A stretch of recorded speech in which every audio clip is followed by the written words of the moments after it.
Good morning. Welcome to Vlogmas day 3. I am cooking myself some porridge for breakfast. I've got a small apple cut up in there and a little bit of apple pie spice too. So I like to cook my oatmeal in the rice cooker. Turns out really well, so let's get that started. I'm having porridge, oats, and ancient grains. I usually buy the porridge oats that has, I think it's oat bran, wheat bran, and flaxseed in it. But this has got all sorts of stuff, some of which I've never even heard of.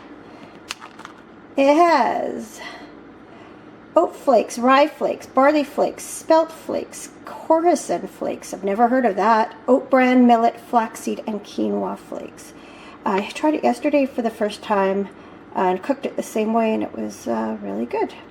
So while that is cooking, I'm going to go open my Advent skein for the day. You want to join me? It is dark and dreary and pouring rain outside, so it's the perfect day for porridge. So day 3.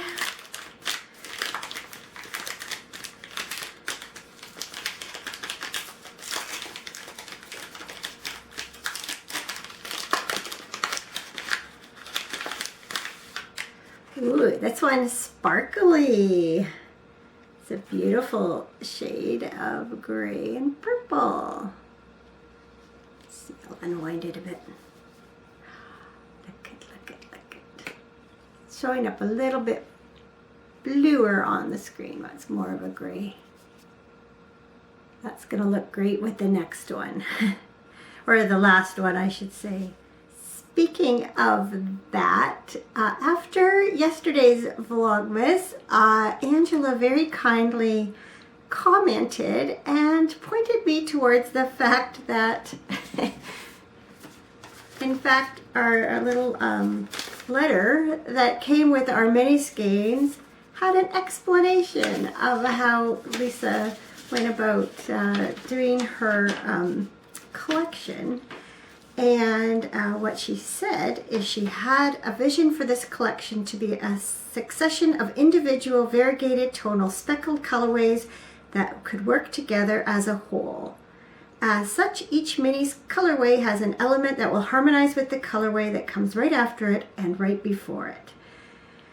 And so I don't know why I never saw that. I had the paper, I think I even referred to it the first day of Vlogmas.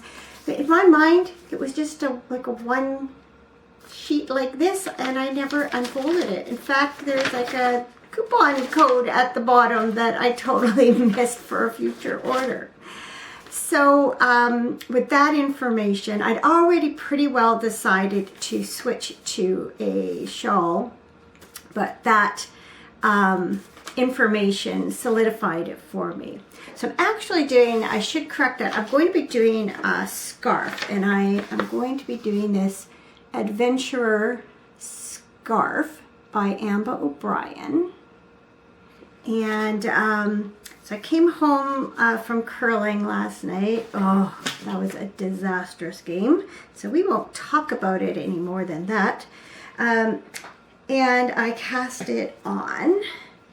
So here's the beginning of it. So I've knit the first skein from day 1 into it. I'm about halfway through skein 2 from yesterday. So as you can see, skein 3 is going to go in there very, very nicely.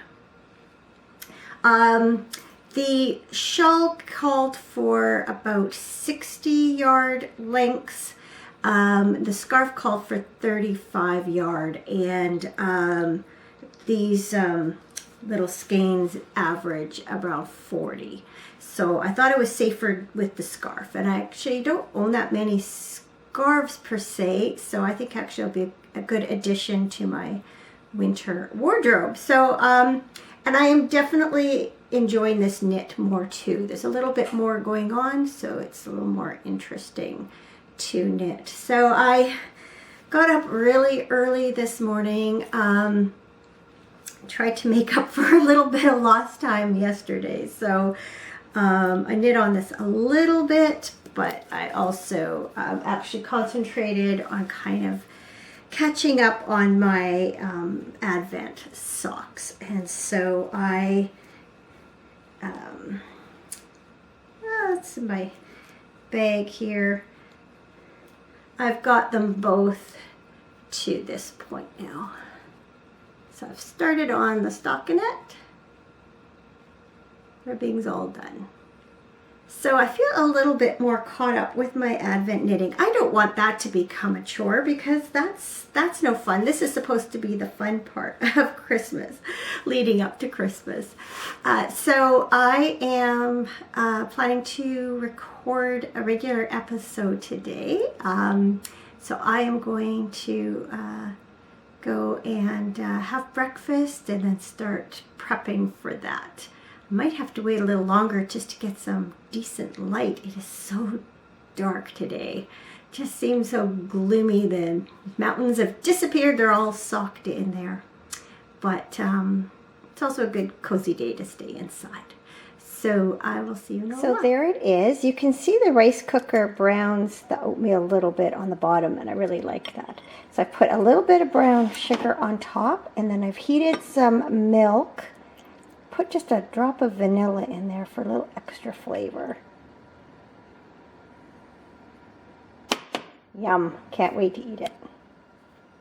It's after lunch and I'm all set up to record. So here's my fancy setup in case you've ever wondered what it looks like behind the scenes. Okay, I finished recording today's podcast. I was a little more disorganized than I would have liked, but hopefully it all comes out in the editing. While the files were uploading to the computer, I took that opportunity to put some pork chops in the slow cooker right there.